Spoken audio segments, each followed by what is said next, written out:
പിന്നെന്ത് ചെയ്യണം?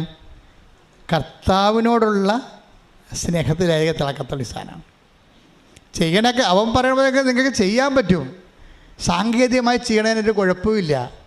അതുകൊണ്ടാണ് പല ആൾക്കാർക്കും ഉടമ്പടി തിളക്കാത്തതിൻ്റെ കാരണം ഇതാണ്. എന്താണ്?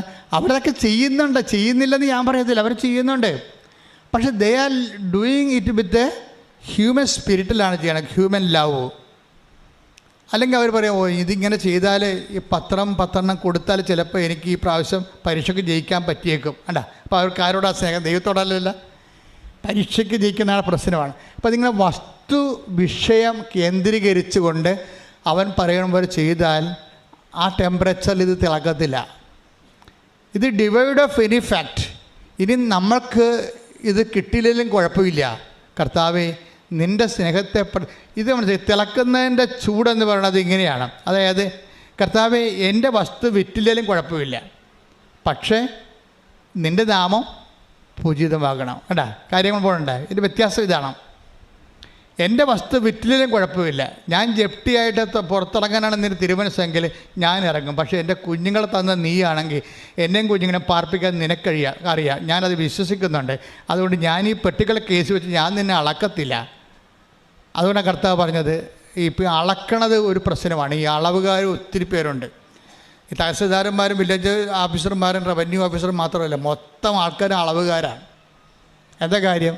അതുകൊണ്ട് കർത്താവ് പറയും, നിങ്ങൾ അളക്കുമെന്നില്ല, നിങ്ങൾക്ക് കിട്ടുന്ന അനുഗ്രഹം വെച്ച് നിങ്ങൾ അളക്കും. ചിലർ ഉടമ്പ് എടുക്കാൻ വരുമ്പോഴും ചില ആൾക്കാർ എന്തെങ്കിലും ഒരു അടയാളം കാണിക്കട്ടെ, എന്നിട്ട് ഞാനിങ്ങനെ ഉടുത്ത് കെട്ടി ഈ പ്രേക്ഷിത പ്രവർത്തനത്തിൽ ഇറങ്ങാമെന്ന് വിചാരിക്കുന്നത്. അങ്ങനെ ഒത്തിരി പേരുണ്ട്. ദൈവം ആദ്യം ഒരു അടയാളം കാണിച്ചിട്ട് നമ്മൾ അതനുസരിച്ചിട്ട്, അടയാളമാണല്ല സ്ഥിരീകരണം ഞാൻ പറയണത്.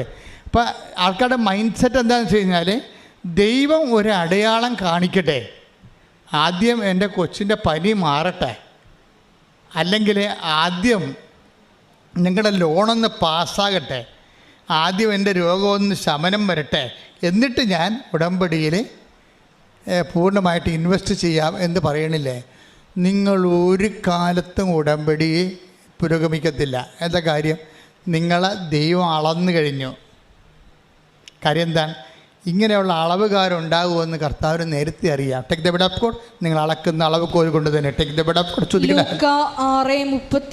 ലൂക്കാ 6:38 നിങ്ങൾ അളക്കുന്ന അളവ് കൊണ്ട് തന്നെ, പറഞ്ഞേ, നിങ്ങൾ അളക്കുന്ന അളവ് കൊണ്ട് തന്നെ നിങ്ങൾക്കും അളന്നു കിട്ടും, നിങ്ങൾക്കും അളന്നു കിട്ടും. കർത്താവേ, നീ അടയാളം കാണിച്ചാലും ഇല്ലെങ്കിലും ഐ ഡോണ്ട് മൈൻഡ്.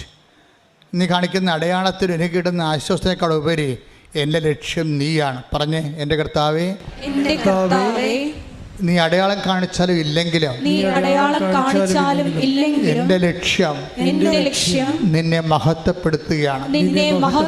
ഏത് കാലാവസ്ഥയിലും ഞാൻ നിന്നെ മഹത്വപ്പെടുത്തും. അതിനുള്ള കഴിവും അരൂപിയും കർത്താവേ എനിക്ക് നൽകണമേ, കർത്താവേ എനിക്ക് നൽകണമേ. ശ്രുതികളെ ഹല്ലേലൂയ, ഹല്ലേലൂയ, ഹല്ലേലൂയ, ഹല്ലേലൂയ, യേശുവേ നന്ദി, hallelujah, hallelujah, hallelujah, hallelujah, hallelujah, hallelujah, hallelujah, യേശുവേ നന്ദി, യേശുവേ ആരാധന.